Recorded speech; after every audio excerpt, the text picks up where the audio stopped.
think there are a number of changes to the relationships between artists and the music business. The first big change simply is the artist now has a direct route to core fan base, to the people who want to have a 7-day-a-week connection with an artist. Prior to the web, realistically, artists didn't know who their fans were. Beyond the mosh pit and the fan letter, they didn't know who they were selling their music to, who they were performing to. Now they can, through all the different digital channels. And that direct fan relationship, to me, is really important.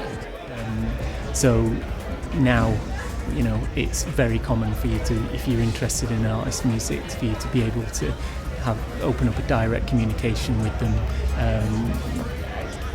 15 years ago, this was kind of unheard of. You certainly wouldn't, have the address of an artist you're interested in to be able to start a dialogue with them. So that's something that's quite interesting. I think just the ways that the musical public is much more kind of intimately involved with the musical process now. To be able to go direct to fans and say, on Twitter, here's my music, or on SoundCloud, I put my music, and you can get fans actually talking about your tracks, or at 2 minutes 22 seconds, I love this bass line, and this user is sending you this directly through this platform. From an economic point of view, I think if you are creating something new these days, I think there is actually it's much easier to make music these days. I think that's definitely true. Obviously, through the onset of programs, whether it's GarageBand or whatever, there's all kinds of programs that are relatively cheap that you can install on your computer that once upon a time would have cost hundreds of thousands of pounds to make. And I suppose, in order to kind of get access to this hundreds of thousands of pounds worth of studio equipment, that would have meant like dealing with record companies and people like that, and people that had the kind of, the means of production to do that. People can do that kind of thing directly themselves. Now, unfortunately, that seems quite utopian, but I think that what you've got now is actually not just a surplus of music, but actually a surplus of really good music. It's more than the market can bear. I mean, it's hard now for musicians to complain about the injustice of not earning much money out of their music, because there's so many of them earning, doing kind of work of a high quality, of a high and recommendable quality, that probably in the end, if you had to divvy up the amount of money there is out there, they get about $1 each. So, I guess in a sense it's almost tougher to get it's probably easier to get your name out there, but tougher to get your name heard. It's the sort of cut through the noise, if that makes sense. For me, I think the appetite for music is as high as it ever has been, and crucially, the gap between the artist and the fan is disappearing. Artists and fans now can have direct relationships, and there are huge opportunities there. The challenge is making money and making sure that the people who invest get their cut of the money. So I think for me, the challenge really is we have artists, we have a fan, there's some sort of exchange of money. What does that exchange look like, and how do you get your business partners involved in that? So artists now make 70% of their income from touring. If you look at somebody like Taylor Swift, she'll probably gross maybe $30 million on her 1989 album, whereas for her 1989 world tour, she'll gross $250 million. So that relationship's changed a lot in terms of what consumers are willing to pay for and where the money's being made.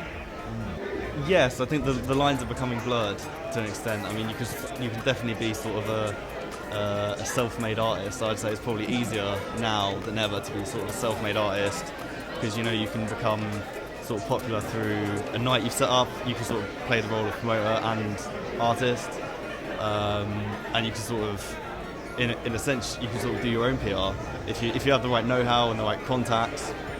I mean, I think having the right contacts is still very important. I mean, the sort of the cliche is not what you know, it's who you know. But I think that's still important. Having music industry contacts can definitely still put you ahead, and we see that all the time. I find it interesting and perplexing and frustrating that no one ever talks about Bandcamp and these things. They just announced last week that they've generated $100 million in revenue for artists, and I can't remember what the cut is. It's something like 80-20 for artists to Bandcamp. So, I don't understand why more isn't being done to push that model where artists have more control, they're making more of the money, they've got more of that direct relationship. For me, that's a really, really interesting, exciting bit of it. I think the changing role of the manager is the most interesting. So the manager sits between the artist and the various different business partners. Traditionally, they were sort of the middleman. They did the deals and then they managed the relationships once the deals were in place. I think the job of a manager now, when they're working with a new artist, is to work out, this is the artist, this is the fan base, this is how we're going to make money, and therefore, these are the business partners we should work with. So that is a great opportunity for the manager, who often felt a little bit they did the deals and then they were sort of cut out. But it also means managers now are the entrepreneurs of the music industry, and some are up to it and some aren't. Certain genres are more, like rock and jazz. They're still very much a band forum where you get together and you play together or you write together, or at least everyone's input has a significance. But electronic music today, I can make a track and it's all me with the facilities that we have today. So yeah, I think it definitely has changed.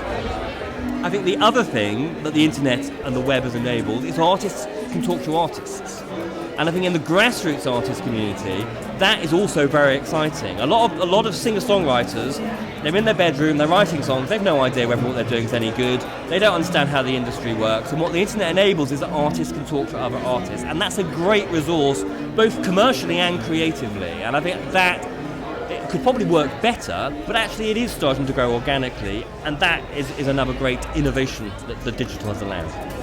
I guess things are a bit more honest and upfront. There probably isn't as much, blowing smoke up people's asses and stuff like that. You have to be very realistic about what people's prospects are, how much money they can stand to make, how long it's going to take.